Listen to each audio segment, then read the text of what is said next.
Hi friends, welcome to social team பாது channel. கத்திரிக்காவை குழம்பு வச்சாலும் சரி, பொரியல் வச்சாலும் சரி, விரும்பி சாப்பிட மாட்டாங்க. பிடிச்ச மாதிரி சூப்பரான ஒரு ஃப்ரை பண்ணலாம் வாங்க. நீல வாக்கில் இந்த மாதிரி நறுக்கிக்கோங்க.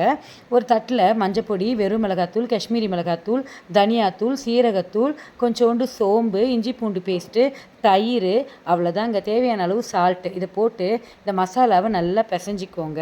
இது கூட நம்ம நறுக்கி வச்சுருக்கிற இந்த கத்திரிக்காவையும் இந்த மாதிரி பெரட்டி போட்டுக்கோங்க. பஜ்ஜிக்கு நறுக்கும் இல்லைங்களா, அதே மாதிரி தான். சூப்பராக ஒரு 10 நிமிஷம் ஊறட்டும்.